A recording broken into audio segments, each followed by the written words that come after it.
अस्सलाम वालेकुम स्टूडेंट्स, क्या हाल चाल है। अच्छा जी, इस लेक्चर में हम लोग IAS 2 यानी कि इंटरनेशनल अकाउंटिंग स्टैंडर्ड नंबर 2 जो है उसकी कुछ डिस्कशंस करेंगे। देखिए, जितने भी आपके इंटरनेशनल अकाउंटिंग स्टैंडर्ड्स होते हैं वो कुछ इस तरह के फॉर्मेट में आप लोगों के पास IAS की बुक में मौजूद होता है। लेकिन अमूमन बच्चों को जो है वो लोअर लेवल पर IAS की जो IFRS की बुक है, IAS की बुक है, वो रिकमेंड नहीं करी जाती और बच्चे जो है वो स्टडी टेक्स्ट से इस पेपर की तैयारी कर रहे होते हैं। बहरहाल मैं आपको कुछ हद तक इसका स्ट्रक्चर या फॉर्मेट भी दिखाता हूँ कि ओरिजिनल आईएएस जो होते हैं वो किस तरह के होते हैं।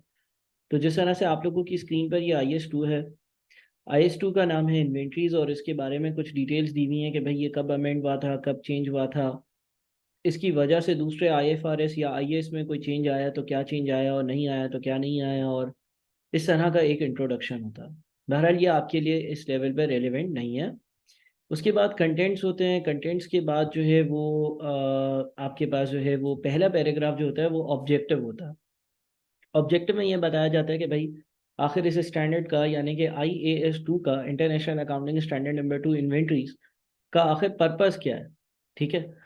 उसके बाद स्कोप होता है। स्कोप में ये बताया जाता है कि ये स्टैंडर्ड जो है ना वो किस एरिया से पर्टेन करेगा या किन चीज़ों से डील करेगा और किन चीज़ों से डील नहीं करेगा। यानी कि IAS 2 इन्वेंट्री जो है वो कहाँ एप्लीकेबल होगा, कहाँ इसकी कहाँ तक हदूद है, कहाँ तक इसकी लिमिट्स है, कहाँ तक इसका स्कोप है, और कब कोई चीज़ इसके स्कोप से बाहर चली जाएगी। मिसाल के तौर पर अगर हम लेट से ऐसे ही इसको गो थ्रू करें तो देखें यहाँ पर एक चीज़ लिखी हुई है। अच्छा, ये जो नंबर लिखा हुआ है ये पैराग्राफ नंबर होता है IAS का। ये हमेशा याद रखिएगा, कभी भी अगर आप प्रैक्टिकली काम करेंगे तो ऐसा हो सकता है कि आपको कोई बोले IAS 2 के पैराग्राफ नंबर 3 को रीड कर आओ, उसमें कोई क्या बात लिखी हुई है, तो आप ये नंबर से रेफर करते हो, ये 3 4 2 जो नंबर्स हैं। देखिए इधर लिखा हुआ है this standard does not apply to the measurement of inventories held by. यानी कि इस स्कोप में ये बताया जाता है कि ये स्टैंडर्ड आपने कहाँ नहीं अप्लाई करना। तो ये कहता है कि ये वाला स्टैंडर्ड यानी कि IAS 2 does not apply to the measurement of inventories held by. इन इन्वेंट्रीज की कंडीशंस में IAS 2 अप्लाई नहीं होगा। मिसाल के तौर पर ए में लिखता है producer of agricultural and forest products, agricultural produced after harvest, and mineral products to the extent that they are measurable, measured at net realizable value in accordance with well established practices in those industries. When such inventories are measured at net realizable value, changes in that values are recognized in P&L in the period of the change. आपको ये बताया जा रहा है कि इसकी applicability कहाँ पर नहीं होगी, और कभी कभार ऐसा होता है ये बता दिया जाता है कि भाई ये वाला IAS 2 जो है ये इस स्पेसिफिक जो दूसरा कोई IAS है उसके वक्त अप्लाई नहीं होगा, या कहाँ अप्लाई होगा कहाँ नहीं होगा। बहरहाल ये भी फिलहाल हमारे इतना ज़्यादा हमें चीज़ों को कॉम्प्लेक्स नहीं बनाना, बस एक ओवर थ्रू गो थ्रू करवाना था कि भाई स्कोप भी कुछ ना कुछ होता है, और जो मेंशन होता है कि भाई कहाँ ये IAS अप्लाई होगा, कहाँ तक इसकी इसकी बाउंड्री है या लिमिट्स है। ऐसा हो सकता है कि कोई और चीज़ किसी स्टैंडर्ड में डील हो रही हो तो वो लिख दिया जाता है कि भाई इसके लिए आप वो वाला स्टैंडर्ड देखना। जिस तरह से देखिए यहाँ पे लिखा हुआ है ना, this standard applies to all inventories. ये स्टैंडर्ड हर इन्वेंट्री पर अप्लाई होता है एक्सेप्ट, इसका मतलब इस स्टैंडर्ड में जो चीज़ें इन्वेंट्रीज में है उसके अलावा भी कोई बातें हैं। ए डिलीटेड, डिलीटेड का मतलब पहले यहाँ पर कोई बात लिखी हुई थी लेकिन अब IAS जब वापस से चेंज करे गए तो उसमें वो ए को डिलीट कर दिया। मे बी उससे रेलेवेंट कुछ बातें यहीं पर इनकॉर्पोरेट कर दी होंगी, किसी और जगह इनकॉर्पोरेट कर दी होंगी। बी में लिखा हुआ है कि फाइनेंशियल इंस्ट्रूमेंट्स पर अप्लाई नहीं होगा। सी में लिखा हुआ है biological assets related to agricultural activity and agricultural produce at the point of harvest पर अप्लाई नहीं होगा, उसके लिए IAS 41 अप्लाई करोगे। तो इस तरह से मैंशन होता है। बहरहाल इतनी डिटेल में हमें जाने की ज़रूरत नहीं है। इसके बाद यहाँ पर मेन कंटेंट आपका शुरू होता है, और पहली चीज़ जो लिखी जाती है ना वो होती है डेफिनेशन। आपको डिफाइन किया जाता है, आपको जो कॉमन टर्म्स हैं जो इस IAS में यूज़ होंगी उसकी डेफिनेशन दी जाती है। जिस तरह से यहाँ पर इन्वेंट्रीज की डेफिनेशन है, नेट रियलाइजेबल वैल्यू की डेफिनेशन है, फेयर वैल्यू की डेफिनेशन है। ये 6 7 8 जो साइड पे चल रहा है ये पैराग्राफ नंबर है।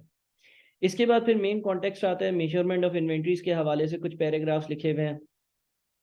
वो पैराग्राफ्स ख़त्म होते हैं, यानी कि इन्वेंट्री कैसे मेजर करनी है इसके पैराग्राफ जब ख़त्म होते हैं, तो उसके बाद ये सारी डिस्कशन हेडिंग बाय हेडिंग के बाद जो है recognition as an expense, expense एक इन्वेंट्री को कब ट्रीट करोगे इसके बारे में बातें लिखी हुई हैं। फिर डिस्क्लोजर्स।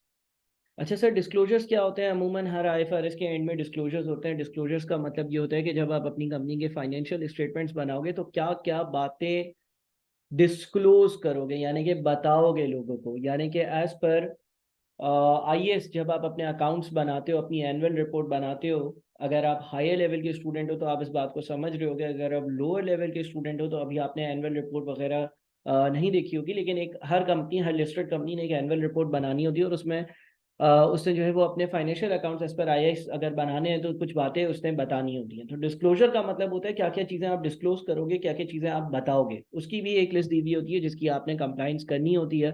और जब आप अपने फाइनेंशियल स्टेटमेंट्स बनाते हो तो डिस्क्लोजर्स के पैराग्राफ में ये देखते हो कि भाई हमें आईएएस क्या कह रहा है, कि जिस तरह से यहाँ पे पैराग्राफ 36 में लिखा हुआ है कि आपके फाइनेंशियल स्टेटमेंट्स में ABCDEFGHI ये सारी बातें आपने बतानी होंगी। जब आप अपने financial statements as per IAS बनाओगे और एज पर IAS 2 बनाओगे तो ये बातें आप लाजमी तौर पर अपने फाइनेंशियल स्टेटमेंट्स में डिस्क्लोज करोगे। तो डिस्क्लोजर की डेट्स होती हैं, डिस्क्लोजर की डिटेल्स होती हैं। उसके बाद इफेक्टिव डेट। इफेक्टिव डेट का क्या मतलब है सर? अब देखें, कभी कभार ऐसा होता है कि कोई आईएएस आ गया और उसकी इफेक्टिव डेट आगे होती है, ताकि एक रीजनेबल टाइम दिया जाए, लोग उसको समझ सकें, लोग उसको पढ़ सकें। अगर कोई इंडस्ट्री के मसले हैं तो वो आपको डेट जो है वो बताई जाती है कि भाई इस साल बाद अप्लाई होगा। या कभी कभार ऐसा होता है कि कोई आईएएस दूसरे आईएएस को जो है ना वो रिप्लेस कर देता है।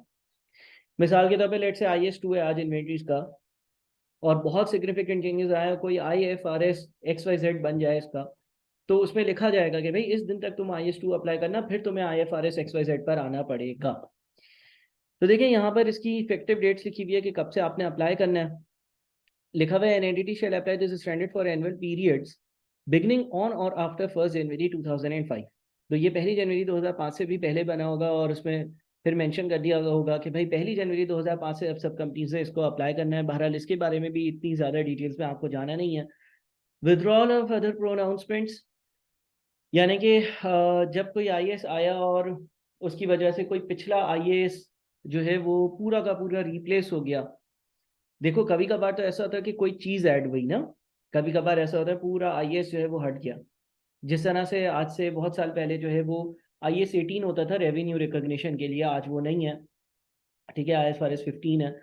तो जब कोई इस तरह से IAS चेंज होता है तो उसके बारे में लिखा होता है कि इसके बाद अब ये अप्लाई नहीं होगा। जिस तरह से यहाँ पे लिखा हुआ है कि जब ये IAS आया तो अब आपने जो है ना this standard supersedes IAS 2 inventories revised in 1993। 1993 का जो IAS 2 इन्वेंट्री था वो इसने पूरा रिप्लेस कर लिया, सुपरसीड कर लिया, यानी कि अब इसका ही काम होगा।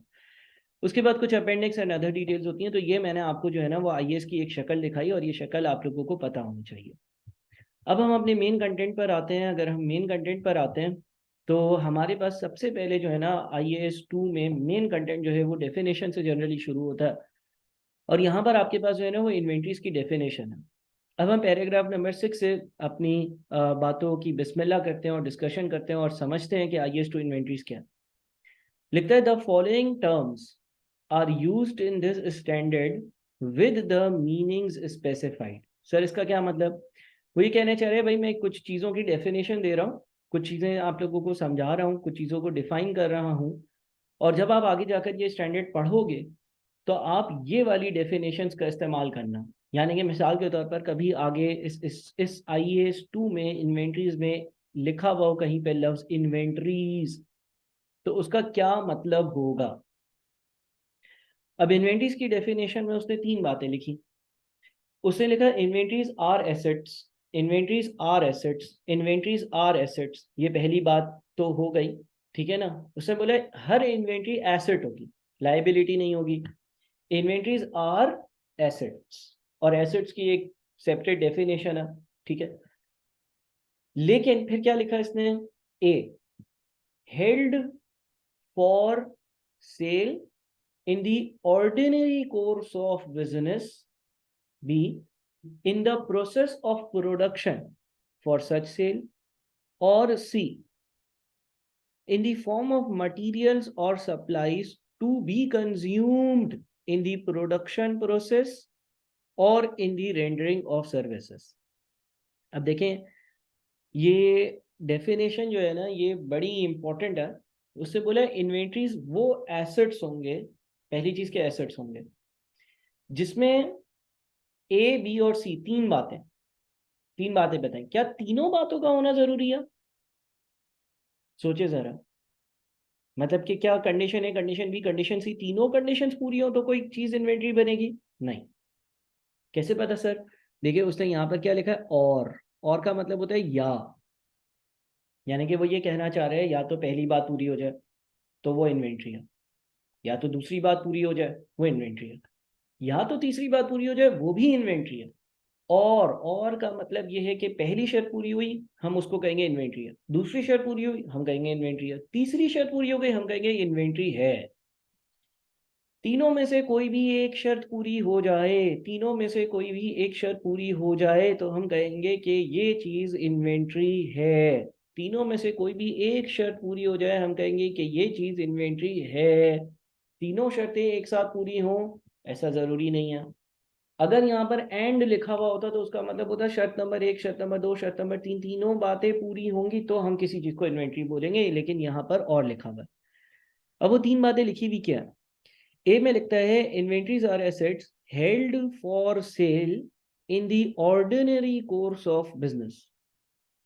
Held for sale, held for sale का क्या मतलब है? हेल्ड फॉर सेल का मतलब ये है कि कोई ऐसी चीज जो मैंने रखी हुई है, कोई ऐसी चीज जो मैंने रखी हुई है जिसका पर्पस ये है कि मैं उसको बेचूंगा। Held for sale. सर तो क्या कोई चीज ऐसी भी होती होगी कि हेल्ड नॉट फॉर सेल? हाँ बिल्कुल, हेल्ड नॉट फॉर सेल भी होती है। कोई ऐसी चीज हो सकती है जो मैंने रखी हुई हो लेकिन मेरा मकसद, मेरा पर्पस ये नहीं हो कि मैं उसको बेचूंगा, तो वो इन्वेंट्री नहीं है। Held for sale in the ordinary course of business, in the ordinary course of business, in the ordinary course of business का मतलब ये है कि जो आप बिजनेस कर रहे हो उसके ऑर्डिनरी कोर्स में, यानी कि रोजमर्रा जो उस बिजनेस का एक स्ट्रक्चर है या निज़ाम है, वो चीज़ ऐसी हो कि जिसकी आप जो है ना वो रोज सेल करते हो। Inventories are assets held for sale in the ordinary course of business. Sir example से समझाओ। मिसाल के तौर पर एक फर्नीचर की दुकान है।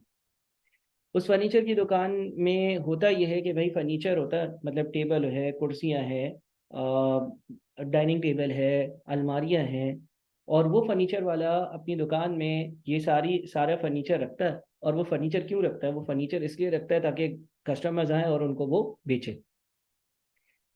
तो इसके लिए ये फर्नीचर इन्वेंट्री है। क्यों? क्योंकि हेल्ड फॉर सेल है। उसने फर्नीचर क्यों रखा है? उसने फर्नीचर इसलिए रखा है ताकि वो बेच सके। इन the ordinary course of business, ordinary course of business का क्या मतलब? ऑर्डिनरी कोर्स ऑफ बिजनेस का मतलब ये कि उसका काम ही फर्नीचर बेचना, तो उसके लिए वो चीज इन्वेंट्री है। यानी कि एक फर्नीचर बेचने वाले के लिए फर्नीचर इन्वेंट्री है। दूसरी एग्जांपल ले लो, एक गाड़ियों का शोरूम है। गाड़ियों का शोरूम है, उस शोरूम पर जो है वो गाड़ियां हैं, और कस्टमर आते हैं गाड़ी खरीदते हैं। फिर वो गाड़ी के शोरूम का ओनर मजीद गाड़ियां खरीदता है, फिर कस्टमर आते हैं गाड़ियां खरीदते हैं। इस केस में उस शोरूम वाले के लिए जो वो गाड़ियां हैं, जो वो उसने गाड़ियां रखी हैं, वो उसकी इन्वेंट्री है। क्यों? इसलिए क्योंकि उसने गाड़ियां रखी क्यों है? क्या सजाने के लिए? क्या खुद चलाने के लिए? क्या करने के लिए? Held for cell.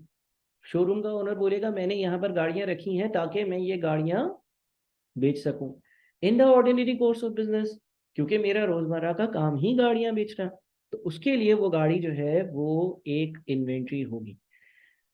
अच्छा, एक बिजनेस में अगर एक तरह का एसेट इन्वेंट्री है, ऐसा हो सकता है कि किसी और बिजनेस में वो इन्वेंट्री ना हो। क्या मतलब सर? उल्टी उल्टी एग्जांपल लेते हैं। देखो फर्नीचर बनाने वाला है, फर्नीचर बनाने वाले के पास जो है ना वो बहुत सारा फर्नीचर है, टेबल है, कुर्सियां हैं, अलमारियां हैं। हमने ये कहा कि ये सारी उसकी इन्वेंट्री है। उसने एक सुजुकी का ट्रक भी रखा हुआ है ताकि वो, अगर कोई कस्टमर जो है वो उससे इन्वेंट्री खरीदने आए, यानी कि उससे फर्नीचर खरीदने आए, तो उनको वो ट्रांसपोर्ट सर्विस प्रोवाइड कर सके। अब ये सुजुकी का जो ट्रक है ये उस फर्नीचर वाले का एसेट है। बिल्कुल है, क्योंकि वो उसको ओन करता है। ठीक है, लेकिन क्या वो ट्रक जो उस फर्नीचर वाले के पास है, क्या वो उसने इसलिए खरीदा है कि कोई ग्राहक आएगा और उसको वो सुजुकी का ट्रक भी बेच देगा? नहीं, वो उसने रखा तो है, वो उसने रखा तो है, लेकिन वो बेचने के मकसद से नहीं रखा, वो बेचने की नीयत से नहीं रखा। वो इसलिए नहीं रखा कि वो उसको बेचता रहे और फिर नया खरीदे सुजुकी का ट्रक और सुजुकी का ट्रक बेचता रहे। नहीं भाई, उसने तो सिर्फ और सिर्फ कस्टमर्स को एक फैसिलिटी देने के लिए कि वही ट्रांसपोर्ट हो जाएगी, आपके घर तक जो है वो हम फर्नीचर पहुंचा देंगे, इसलिए उसने वो ट्रक खरीदा है। तो यहाँ पर देखें, जो उस दुकानदार का उस व्हीकल का परचेज करने का मकसद है, उस दुकानदार का उस व्हीकल का परचेज करने का मकसद is not held for sale in the ordinary course of business. Sir लेकिन अगर हेल्ड फॉर सेल हो, मिसाल के तौर पे लेट से फर्नीचर बनाने वाला है, उसने एक सुजुकी ट्रक खरीदा है। सुजुकी ट्रक यही काम करता है कि लोग फर्नीचर खरीदते हैं तो वो उसकी डिलीवरी करता है। लेकिन अब उसने कहा यार ये ट्रक जो है वो हमारे पास जो है वो 5 साल 10 साल से, तो इसको बेचते हैं और दूसरा खरीदते हैं। तो अब बेचेगा तो इश्तिहार देगा, कस्टमर आएगा बोलेगा यार ये बेचोगे आप, तो मना तो नहीं करेगा ना, कस्टमर को भी बेच सकता है। हाँ, हेल्ड फॉर सेल हो गया, क्यों रखा, क्यों है, बेचने के लिए। लेकिन इन the ordinary course of business नहीं हुआ, यानी कि उसने चलो मान लिया कि अब उसकी नीयत ये बन गई है कि इस चीज को बेचते हैं, लेकिन ये उसका ऑर्डिनरी कोर्स ऑफ बिजनेस नहीं है, वो आम हालात में ऐसा नहीं करता, तो इन्वेंट्री नहीं है। इसी तरह से आप शोरूम पर चलते हैं वापस, हमने कहा शोरूम के लिए जो गाड़ियां हैं वो उसके इन्वेंट्री है, क्योंकि उसका रोजमर्रा का काम है गाड़ी खरीदना बेचना, गाड़ी खरीदना बेचना। ठीक है, उस शोरूम वाले ने कोई फर्नीचर भी रखा हुआ है, जाहिर है उसका भी ऑफिस होगा, ऑफिस में एक टेबल होगा, ऑफिस में एक चेयर होगी। ये जो ऑफिस में इसने टेबल और चेयर रखा है ये इसका एसेट जरूर है, लेकिन इन्वेंट्री नहीं है। क्यों? क्योंकि इसने अपने टेबल और चेयर जो है उसको बेचना नहीं है, उसका पर्पस बेचना नहीं है, बल्कि उस शोरूम वाले का तो ऑर्डिनरी कोर्स ऑफ बिजनेस क्या, ऑर्डिनरी कोर्स ऑफ बिजनेस उसका शोरूम है जिससे वो चीजें बेचता है। ठीक है, तो पहली चीज क्या है, inventories are assets held for sale in the ordinary course of business. वो चीजें जो मैं अपने बिजनेस में रखूं और जिसको मैं रोजमर्रा बेच रहा हूं, उसको हम इन्वेंट्री कहते हैं। अच्छा, इसको हम लोग जो है ना, ये held for sale in the ordinary course of business जो है, इसको हम लोग कह सकते हैं कि ये फिनिश गुड्स की बात हो रही है। ये जो ए है ना, ए जो है ना, ये फिनिश गुड्स की बात हो रही है, ये फिनिश गुड्स की डेफिनेशन है एक्चुअली। बी पर आते हैं, in the process of production for such sale. ठीक है, इन्वेंट्री अब वापस से शुरू करें, inventories are assets, inventories assets होता है। Held for sale in the ordinary course of business, जो मैंने अपने बिजनेस में रोजमर्रा बेचने के लिए रखे हों। फिर उसने बोला दूसरी बात, अगर ए नहीं हो तो बी बात हो रही है क्या पूरी, in the process of production for such sale, या कोई भी ऐसा एसेट, इन्वेंट्रीज आर एसेट्स, कोई भी ऐसा asset, inventories are assets in the process of production for such sale. For such sale क्यों सर, फॉर सेल लिख देता, सच की भी कोई अहमियत होगी। ठीक है, in the process of production, in the process of production यानी कि अभी वो चीज तैयार नहीं है, वो चीज तैयार हो रही है। फॉर सच सेल, देखें जब अंग्रेजी में लिखा हुआ है ना फॉर सच सेल, तो हमें देखना होगा कि ऊपर सेल का लफ्ज कहाँ इस्तेमाल हुआ था। ऊपर सेल का लफ्ज इस्तेमाल हुआ था held for sale in the ordinary course of business, यानी कि वो ये कहना चाह रहा है कि अगर कोई चीज तैयार हो रही है, अगर कोई चीज बन रही है, जिस जो बनेगी, बनकर मैं उसको बेचूंगा, और वो बेचना मेरे ऑर्डिनरी कोर्स ऑफ बिजनेस का हिस्सा होगा, तो उसको मैं इन्वेंट्री कहूंगा। सर तो सेल लिख देता ना, देखो जरा गौर से सुनो, अगर वो ये लिख देता ना इन दी प्रोसेस ऑफ प्रोडक्शन, यानी कि कोई चीज मैं बना रहा हूँ फॉर सेल, बेचने के लिए, तो मसला हो जाता। मसला ये होता, एक एग्जाम्पल लेते हैं, लेट से फर्नीचर वाले की एग्जाम्पल लेते हैं। अगर फर्नीचर वाले की हम एग्जाम्पल लेते हैं, फर्नीचर वाला जो है वो टेबल बेचता है, अलमारी बेचता है, बेड बेचता है, डाइनिंग टेबल बेचता है, बहुत सारी चीज़ें बेचता है। अब वो उसकी दुकान में 10-15 अलमारियां पड़ी हुई हैं, 10-15 अलमारियां पड़ी हुई हैं, कस्टमर आएगा, कस्टमर को वो बेच देगा। तो वो तो पहली डेफिनेशन में आ गया, held for sale in the ordinary course of business. दो अलमारियां ऐसी हैं कि वहां पर कारपेंटर जो है ना वो दो अलमारियां बना रहे हैं, तैयार कर रहे हैं। अच्छा, वो अलमारियां बना रहे हैं, in the process of production हो गया, इन दी प्रोसेस ऑफ प्रोडक्शन अलमारियां तैयार हो रही हैं, अलमारियां तैयार हो रही हैं। फॉर सच सेल क्यों बना रहे हैं, इसलिए बना रहे हैं, इसलिए बना रहे हैं ताकि वो उनको तैयार कर कर भी जो नॉर्मल मेरा कोर्स ऑफ एक्शन है, नॉर्मल जो ऑर्डिनरी कोर्स ऑफ एक्शन है बिजनेस का, वो ये है कि वो तैयार होंगी अलमारियां और फिर वो कस्टमर्स को बिकेंगी, यानी कि वो जैसे ही तैयार होंगी वो कैटेगरी ए में आ जाएंगी। बात समझ रहे हो? ए और बी से कनेक्शन है। वहां पर वो दो लोग अलमारी क्यों बना रहे हैं भाई? वो अलमारी इसलिए प्रोड्यूस कर रहे हैं, वो अलमारी इसलिए बना रहे हैं ताकि वो उसको बेच सकें इन the ordinary course of business. Ordinary course of business में बेचने के लिए बना रहे हैं, ठीक है? तो होता ये है कि ए इज फिनिश गुड्स, बी जो है ना उसको हम कहते हैं WIP या work in process. Work in process का मतलब ये होता है कि कोई ऐसी चीज़ है जो तैयार हो रही है, और जब वो बी से तैयार होगी ना तो वो ए में जाएगी, जब वो बी से तैयार होगी तो वो ए में ही जाएगी। तो in the process of production for such sale, यानी कि आप कोई चीज़ बना रहे हो और उसको बना कर क्या करना है, उसको बना कर आपने बेचना है। और आपने बेचना कैसे? ऑर्डिनरी कोर्स ऑफ बिजनेस में जो आपका रोजमर्रा का काम है उस तरह से आपने उसको बेचना है, तो वो इन्वेंट्री है, ठीक है? अच्छा, लेकिन अगर मैं कोई चीज़ प्रोड्यूस कर रहा हूँ, मैं उसको बेचूंगा भी, लेकिन वो मेरा ऑर्डिनरी कोर्स ऑफ बिजनेस नहीं है, तो वो इन्वेंट्री नहीं है। क्या मतलब सर? देखो जरा वापस से फर्नीचर वाले के पास जाते हैं। फर्नीचर वाला जो है ना, वो लेट से हम ये कहते हैं कि कोई कोई कोई चीज बना रहा है। मतलब देखो, अगर एक फर्नीचर वाले की दुकान है तो जरूरी थोड़ी है वो वही चीज दिन रात बनाता रहे जो उसने बेचनी है। भाई उसने कहा कि चलो यार मैं फर्नीचर बनाता हूँ, फर्नीचर बनाकर मैं बेचता हूँ, ये मेरा नॉर्मल रूटीन का काम है। आज मैं जो है वो कोई और चीज़ जो है वो तैयार करता हूँ, बनाता हूँ, और वो बस मेरे पास कुछ चीज़ें पड़ी हुई थी तो ऐसे ही मैं बना लेता हूँ। मिसाल के तौर पर लेट से हम कहते हैं कि फर्नीचर जब वो बना रहा था तो वो लकड़ी के छोटे छोटे पीसेस इधर उधर से कटिंग वटिंग कर कर ना वो बच जाते हैं ना, कचरा वचरा बच जाता है। तो उससे उसने जो है ना वो कोई छोटी मोटी कोई जो है ना वो चीज़ बना ली, और वो बनाई उसने, और वो बनाकर जो है ना उसने उसको फॉर एग्जांपल ऐसे ही इस्तेमाल करना है। मिसाल के तौर पर अपने अपने क्या कहते हैं अपने बिजनेस में ही कहीं उसको इस्तेमाल करना है, यानी कि बेचना नहीं है, ठीक है ना? उसने बनाना है और बनाकर जो है वो इस्तेमाल करना है, और खुद इस्तेमाल करेगा, या कोई जो है वो आप कह लो कि जो लकड़ियाँ बची हुई थी उससे उसने शटर का कोई जो है वो थोड़ा सा पुर्जा वुर्जा खराब था उसको सही कर लिया, या जो भी। तो ये अब in the product in the process of production for such sale नहीं है, यानी कि बेचने के लिए नहीं बना रहा। ये याद रहे कि हमारे पास बी में वो चीजें आएंगी जिसको फिर बाद में ऑर्डिनरी कोर्स ऑफ बिजनेस में बेचा जा रहा होगा। तीसरी चीज क्या है? तीसरी चीज डेफिनेशन की है, in the form of materials और supplies to be consumed in the production process और in the rendering of services. अब देखें यहाँ पर वो और आगे लेकर जाता है। अगर मैं आपको ऊपर ऊपर से बताऊं ना, तो ए जो है ना वो फिनिश गुड्स की डेफिनेशन है, बी जो है ना वो वर्क इन प्रोसेस है, और सी जो है ना वो रॉ मटेरियल है। तीसरे में क्या बोलता है? In the form of material और सप्लाईज, कोई भी ऐसी चीज हो जो रॉ मटेरियल हो, कोई सप्लाई हो, टू बी कंज्यूम जिसका मैं इस्तेमाल करूंगा, इन दी प्रोडक्शन प्रोसेस, प्रोडक्शन के प्रोसेस में, और in the rendering of services या कोई सर्विस देने के लिए इस्तेमाल करूंगा। मिसाल के तौर पर लेट से अब अगर वही फर्नीचर वाले की एग्जांपल ले लें, तो उसके लिए अगर बना हुआ टेबल है, बना हुआ टेबल है, बनी हुई अलमारी है, तैयार शुदा अलमारी है, तैयार शुदा टेबल है, तो वो फिनिश गुड है। अगर दो कारपेंटर मिलकर अभी टेबल बना रहे हैं, वो बना नहीं है, वो बना नहीं है, वो ऐसी कंडीशन में नहीं है कि बिक सके, लेकिन बन तो रहा है, 2-4 दिन में बन जाएगा, अलमारी ही बनेगी और बिकेगी भी।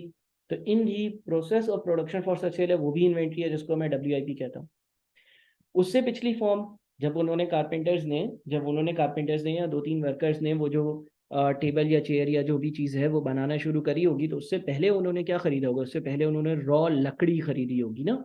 लकड़ी के पीसेस होंगे जिसको वो काटेंगे, फिर उसको जो है वो उसकी सफाई करेंगे, उसको शेप देंगे, फिर कील से और स्क्रू से उसको जो है वो सही कर कर पूरी चीज़ की शक्ल देंगे। तो वो क्या होगा? इन दी फॉर्म ऑफ मटेरियल होगा, यानी कि रॉ मटेरियल भी मेरी इन्वेंट्री है, ठीक है? और supplies to be consume, supplies to be consume का क्या मतलब है?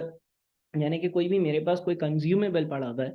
मिसाल के तौर पर लेट से मैं ये कह सकता हूँ कि बहुत ज़्यादा ये कॉमन होता है कि जब हम लेट से किसी फैक्ट्री की बात करते हैं और उसमें कोई मशीन यूज़ हो रही है, तो मशीन में जो है ना रबर के बेरिंग्स यूज़ होता है।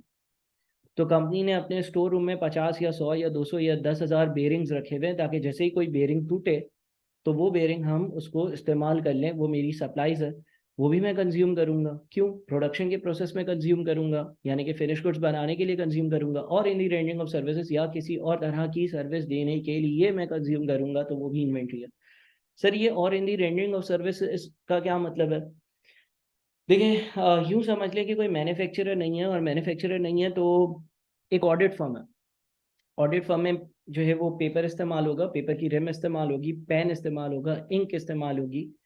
वो सारी चीज़ें क्यों इस्तेमाल होंगी? वो सप्लाईज कहलाती है ना, वो कंज्यूम होंगी, इस्तेमाल होंगी। अरे भाई ऑडिट रिपोर्ट जाहिर सी बात है वो पेपर पे प्रिंट करके देगा, ठीक है ना।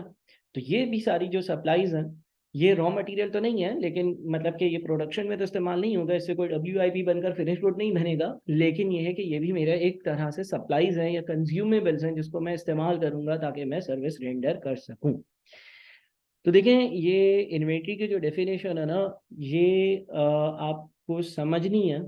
Inventories are assets, inventories are assets, हमेशा एसेट्स ही होंगे, लायबिलिटी नहीं होगी, कैपिटल नहीं होगा। और फिर इन तीन में से कोई भी एक बात पूरी हो रही हो, यानी कि inventories are assets, inventories are assets held for sale in the production in the ordinary course of business, B in the process of production for such sale, or C in the form of material or supplies to be consumed in the production process or in the rendering of services। Inventory कोई भी ऐसा asset है जो बिकने के लिए तैयार हो ऑर्डिनरी कोर्स ऑफ बिजनेस में, जिसकी मैं प्रोडक्शन कर रहा हूँ, जिससे मेरी नीयत ये है कि वो तैयार होगा तो उसको ऑर्डिनरी कोर्स ऑफ बिजनेस में बेचूंगा, या कोई भी रॉ मटेरियल या कोई कंज्यूमेबल हो। तो ये तो आपके पास जो है ना वो, अगर हम इस डेफिनेशन को थोड़ा सा सिंपल करें तो हम ये कह सकते हैं, या आप लोग ये कह सकते हो कि भाई इन्वेंट्री क्या है। कोई आपसे पूछेगा कि सिंपल टर्म्स में IAS में जो इन्वेंट्री लिखी हुई है वो क्या है, तो आप बोलोगे कि इन्वेंट्री जो है ना वो फिनिश गुड भी है, इन्वेंट्री जो है ना वो WIP भी है, और इन्वेंट्री जो है ना वो रॉ मटेरियल भी है। तीन चीजें। ये इस पहले पैराग्राफ की, इस डेफिनेशन की एक कंसाइज डेफिनेशन है।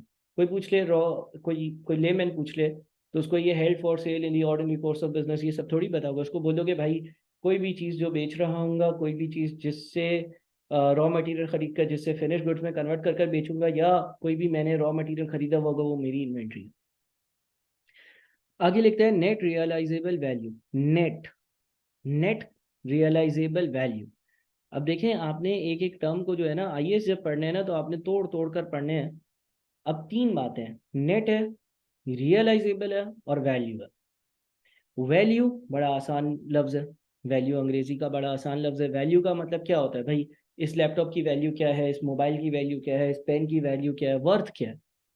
नेट, नेट का मतलब एक में से दूसरी चीज माइनस हो रही होगी। क्रिकेट की लैंग्वेजेस में बात करें, नेट रन रेट, अगर आपने कोई क्रिकेट का टूर्नामेंट देखा हो, net run rate NRR calculate होती है। नेट प्रॉफिट, नेट प्रॉफिट यानी कि सेल्स रेवेन्यू में से सारी कॉस्ट को माइनस किया हुआ है। तो नेट का मतलब है एक में से दूसरी चीज माइनस होती है। रियलाइजेबल, रियलाइजेबल का लफ्ज जो है ना वो बड़ा इंपॉर्टेंट है। रियलाइजेबल का मतलब ये है कि आपके पास कोई चीज है, एक होती है उसकी कॉस्ट, एक होती है उसकी रिप्लेसमेंट वैल्यू, और एक होती है उसकी रियलाइजेबल वैल्यू। सुनिएगा जरा गौर से। लेट से मैंने जो है ना वो एक मोबाइल, मैंने जो है ना एक मोबाइल साल 2021 में खरीदा 20,000 रुपए का, ठीक है, ये इसकी कॉस्ट है। कुछ टाइम बाद मैंने सोचा यार ये मोबाइल बेच देता हूँ। मैं गया, इसकी मैंने प्राइस लगवाई, मुझे दुकानदार ने बोला भाई मैं इसके 12,000 रुपये दूंगा आपको। ये इसकी रियलाइजेबल वैल्यू है। पहले तो इन दो टर्म्स के बीच में डिफरेंस सुन लें, समझ लें। कॉस्ट कितने का खरीदा था? मैंने एक मोबाइल 2021 में 20,000 का खरीदा, कॉस्ट। मैंने साल 2021 में कुछ महीने उस मोबाइल को यूज़ कर कर, और फिर मैं एक दुकानदार के पास गया, मैंने बोला यार ये मोबाइल मुझे बेचना है, तो मैंने उसको बोला भाई ये कितने का बिकेगा, उसने बोला इसकी रियलाइजेबल वैल्यू 12,000 है, यानी कि दे दो मोबाइल, दे दो मोबाइल, मैं तुम्हें 12,000 दूंगा। ये इस मोबाइल की, जो मोबाइल मेरे पास है ना, इसकी रियलाइजेबल वैल्यू है, यानी कि ये मैं बाजार में लेकर जाऊंगा तो ये कितने में रियलाइज होगा, कितने रुपए इसके अगेंस्ट कैश मिलेंगे। अच्छा, एक और टर्म यहाँ पर डिस्कस कर लेते हैं जिसको हम कहते हैं रीप्लेसमेंट वैल्यू। अब रीप्लेसमेंट वैल्यू क्या है? लेट्स से रीप्लेसमेंट वैल्यू इस मोबाइल की है 15,000। सर इसका क्या मतलब है, सुनिएगा जरा गौर से। 3-4 महीने पुराना मोबाइल था, ठीक है ना। मैं गया बाजार, मैंने बोला यार ये बेचना है। दुकानदार ने बोला ठीक है 12,000 का मिलेगा। कंडीशन वंडीशन उसने देखी होगी, टूटा हुआ तो नहीं है, देखा होगा एलसीडी सही है या नहीं देखा होगा, सॉफ्टवेयर सही काम कर रहा है या नहीं ये देखा होगा, डब्बा है या नहीं है ये देखा होगा। तो उसने सारी चीज़ें देखकर मुझे बताया भाई आपके पास डब्बा है, स्क्रीन भी सही है, 2-4 महीने पुराना है, आपने थोड़ा बहुत यूज़ किया है, थोड़े स्क्रैचेस हैं, 12,000 रुपये दूंगा। ये उस मेरे मोबाइल की रियलाइजेबल वैल्यू है, यानी कि जितने में मैं इस मोबाइल को बेच सकता हूँ। ठीक है, यानी कि क्या है, मोबाइल जाएगा और क्या पैसा आएगा मेरे पास, ये realisable value. Sir replacement value क्या? रिप्लेसमेंट वैल्यू ये है कि यार ये मोबाइल है, मैं दुकानदार के पास गया, मैंने बोला कि मुझे बिल्कुल सेम ऐसा ही मोबाइल चाहिए। देखो इस पे ये 4 स्क्रैच है, मुझे भी 4 स्क्रैच वाले चाहिए। ये XYZ मॉडल का, मुझे भी ऐसा ही चाहिए। अच्छा इसका ऑडियो जो है ना, ऑडियो वो थोड़ा सा ख़राब हो गया, आवाज़ कम आती है, तो मुझे भी ऐसा ही चाहिए, यही मॉडल चाहिए, यही कंपनी चाहिए, यही 4 स्क्रैचेस हैं, ऐसा ही चाहिए, और उसकी आवाज़ भी थोड़ी सी ख़राब हो, जितनी इसकी ख़राब है उतनी ख़राब हो। ऐसा मोबाइल कितने का मिलेगा? आइडियली तो मिलेगा ही नहीं। लेकिन अगर हम कह लें कि मान लो दुकानदार ने बोला हाँ भाई मेरे पास ऐसा ही मोबाइल पड़ा हुआ है जिसपे यही 4 स्क्रैचेस हैं, इतना ही वॉल्यूम कम आता है, और यही मसले मसाइल और अच्छी और बुरी बातें, और यही कंपनी है, और ये मैं आपको 15,000 में दूंगा, ये इसकी रिप्लेसमेंट वैल्यू है। यानी कि ऐसा ही अगर खरीदा जाए तो कितने का आएगा, ऐसा ही अगर खरीदा जाए, ऐसा ही अगर खरीदा जाए, पैसे दिए और मोबाइल एक और खरीदा, ऐसा ही मोबाइल खरीदा जाए तो उसकी रिप्लेसमेंट वैल्यू है। तो अब अगर हम आईएस में आते हैं तो हम आईएस जो है ना, आईएस में नेट रिप्लेसमेंट वैल्यू नहीं लिखा, नेट कॉस्ट वैल्यू नहीं लिखा, बल्कि नेट रियलाइजेबल वैल्यू लिखा हुआ है। और लिखता है net realisable value is the estimated selling price in the ordinary course of business less the estimated costs of completion and the estimated cost necessary to make the sale। अब sir ये इधर एकदम से ये एनआरवी कहाँ से ले आया, इन्वेंट्री तो एक्सप्लेन करता। जैसे कि हमने अर्ज किया कि ये डेफिनेशंस वाली हेडिंग है, यानी कि इसमें हर चीज़ को डिफाइन किया हुआ है। मेन आईएस तो आगे है, अभी तो इन्वेंट्री में भी 100 बातें 100 बहसें आएंगी। तो जब हम एनआरवी की बात करते हैं, हम इस एनआरवी की डेफिनेशन को ज़रा जो है ना वो देखते हैं कि एनआरवी की डेफिनेशन जो है उसकी डिटेल्स क्या है।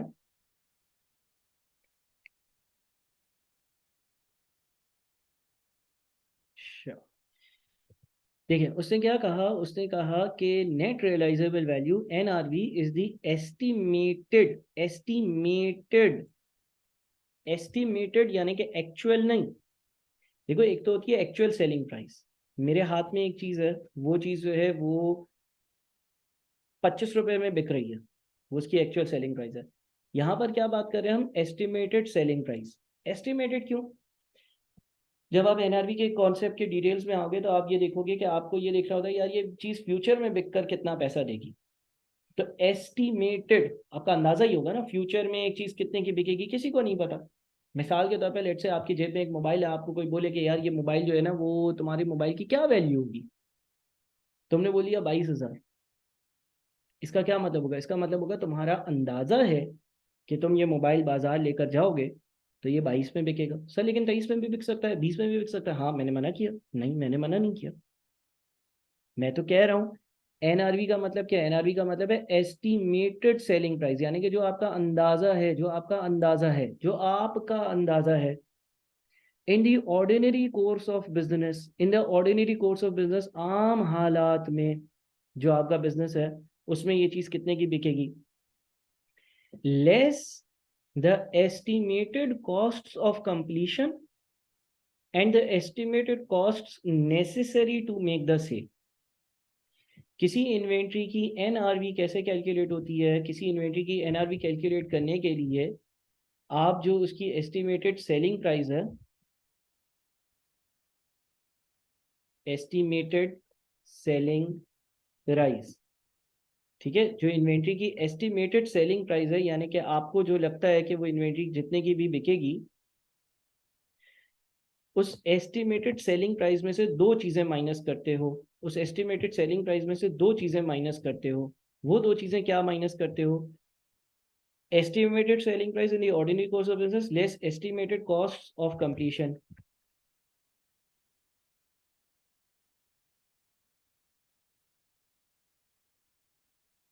और क्या माइनस करते हो? estimated cost necessary to make sale।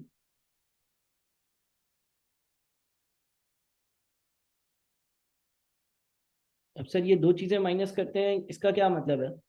पहले तो हम एनआरवी निकाल लेते हैं एक आधी, फिर हम इसको डिस्कस करते हैं।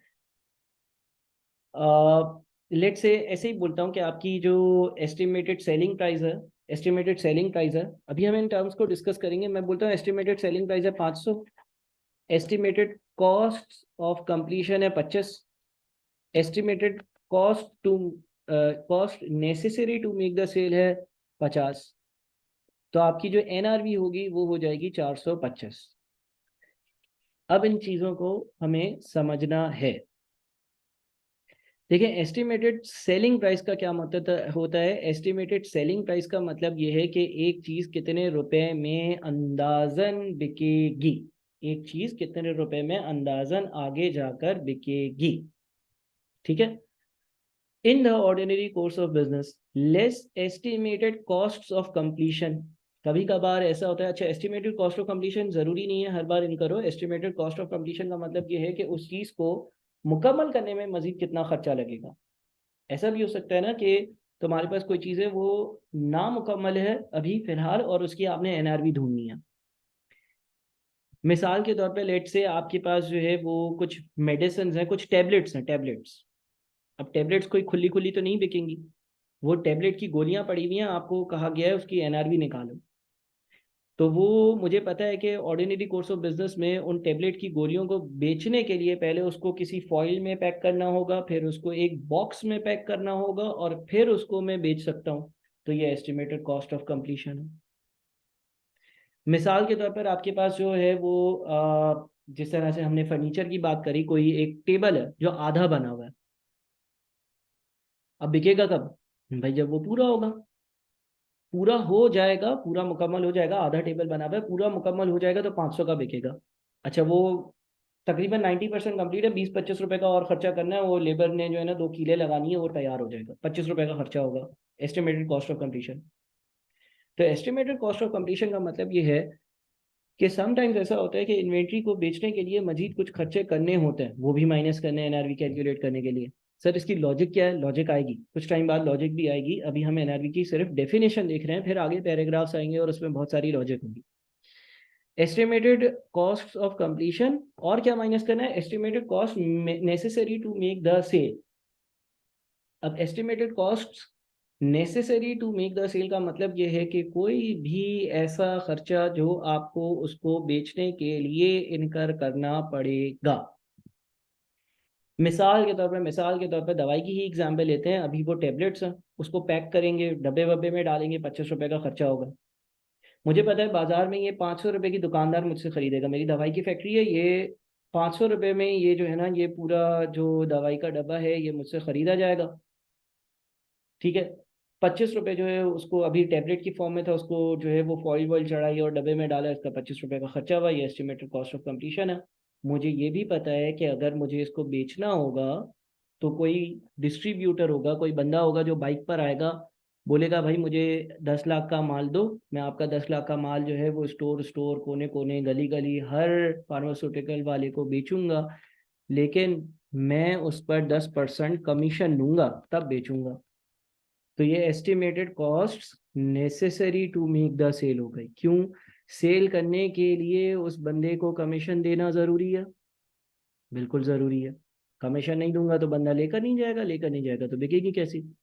तो इसीलिए एनआरवी की डेफिनेशन क्या है, net realisable value is the estimated selling price in the ordinary course of business less the estimated cost of completion and the estimated cost necessary to make the sale. Sir एक और example ले लें इसकी, एक और example लेते हैं। Late से आपके पास एक मोबाइल फ़ोन है और वो मोबाइल जो है ना अभी बिल्कुल ख़राब पड़ा हुआ है, बंद पड़ा हुआ है, डेड है, ठीक है। और आपने कहा यार चलो यार अब ये मोबाइल काफ़ी टाइम से डेड वेड पड़ा हुआ है, बंद पड़ा हुआ है, पता नहीं बैटरी का मसला है, स्क्रीन का मसला है, एलसीडी का मसला है, आईसी उड़ गई है, क्या हुआ है, लेकिन इसको बेच देते हैं यार, कुछ पैसे मिल जाएंगे। तो तुमने ये सोचा कि यार ये मोबाइल अगर बंद बंद बेचा ना ऐसे ही ख़राब डब्बे की शक्ल में, तो इसके कुछ पैसे नहीं मिलेंगे। अच्छा तुम्हारी नीयत ये थी तुम बेच दोगे। तुम एक जो है वो एक दुकान पर गए और उस दुकान पर जब तुम गए तो उसने बोला भाई ये मोबाइल, तुमने बोला ये मोबाइल मुझे बनवाना है, उसने बोला हाँ बन जाएगा। तुमने पूछा कितने में, उसने बोला 500 रुपये में मोबाइल तैयार हो जाएगा, मोबाइल बन जाएगा, मोबाइल चल जाएगा, मोबाइल चालू हो जाएगा, मोबाइल चलने लगेगा, मोबाइल जो है उस कंडीशन में आ जाएगा कि तुम इस्तेमाल कर सको। तो तुमने सोचा सही है यार 500 रुपये का खर्चा करते हैं। फिर जब 500 रुपये का खर्चा हो गया तो तुमने जो है वो उससे पूछा यार तकरीबन कितने में बिकेगा भाई। तो उसने बोला यार तुम सदर मार्केट चले जाओ या बड़ी जो मोबाइल मार्केट है वहाँ चले जाओ, ये अब मैंने सही कर दिया है, तो ये जो है ना तुम जाओगे ना तो तुम्हारा ये मोबाइल जो है ना 10,000 रुपये में बिक जाएगा। ये एस्टिमेटेड सेलिंग प्राइस है। अब हमें वाकई में तो नहीं पता ना कितने में बिकेगा, लेकिन एक अंदाजा है कि भाई ये अब इस कंडीशन में है, उस मोबाइल वाले की नॉलेज ये कहती है कि मेन मोबाइल की मार्केट जाओ 10,000 में बिक जाएगा। ये एस्टिमेटेड सेलिंग प्राइस है। एस्टिमेटेड कॉस्ट ऑफ कंप्लीशन 500 है, क्यों? क्योंकि उसको चलने की कंडीशन में लेकर आने के लिए 500 रुपये का खर्चा किया। अच्छा estimated cost necessary to make the sale. अब मिसाल के तौर पर लेट से एक ऐसी ही मिसाल लेते हैं कि भाई मेरे पास टाइम नहीं है मेन मार्केट जाने का, मैंने एक बंदे को जो है ना बोला कि यार तू जाकर ये मोबाइल 10,000 में बेच दे, तेरे आने जाने के पेट्रोल वेट्रोल के और तेरा खर्चा पानी जो है ना वो मैं 500 रुपये तुझे दे दूंगा। ये है estimated cost necessary to make sale. Sale करने के लिए जो कॉस्ट नेसेसरी थी, उस बंदे को चाय पानी देना, उसके बाइक का किराया देना मेरे लिए ज़रूरी था ताकि वो जाकर 10,000 में बेचे, तो मेरी एनआरवी इस मोबाइल की 9,000 रुपये होगी एनआरवी। ठीक है। अब सवाल ये उठता है कि आईएएस ने नेट रियलाइजेबल वैल्यू क्यों बोला, रियलाइजेबल वैल्यू बोल देता। देखें अगर वो रियलाइजेबल वैल्यू बोलता ना तो मोबाइल की रियलाइजेबल वैल्यू तो 10,000 है, मेडिसिन के डब्बे की रियलाइजेबल वैल्यू तो 500 है। लेकिन क्या हमें गेन या फ़ायदा इस केस में 500 का, या क्या हमें गेन या फ़ायदा इस केस में 10,000 का है? हरगिज़ नहीं। हमें फ़ायदा क्या होता है, हमें तो फ़ायदा 425 का है ना भाई, ये चीज़ इतने इतने 500 दिए इसने और 2550 जेब से लगे तो 425 बचे। भाई मोबाइल फ़ोन फेंका दिया बेचा 10,000 का बिका, 500 रुपये उसको बनवाने के लिए और 500 रुपये किसी को उसको मेन मार्केट में बेचने की क्वारी करने के लिए दिए, तो हमें क्या बचा 9,000। तो हमारे लिए तो उस प्रोडक्ट की, उस चीज़ की जो रियल वर्थ है या जो रियल बेनिफिट्स मुझे मिल रहे हैं वो तो या तो 425 या तो 9,000 है। तो ये IAS 2 की डेफिनेशन का सेकेंड एरिया था which was about net realisable value. अच्छा अब एक और डेफिनेशन है फेयर वैल्यू की, बोलता है fair value is the price that will be receive to sell an asset or paid to transfer a liability in an orderly transaction between market participants at the measurement date. See IFRS 13 fair value measurement. अब इसकी जब ज़रूरत पड़ेगी तब हम देख लेंगे।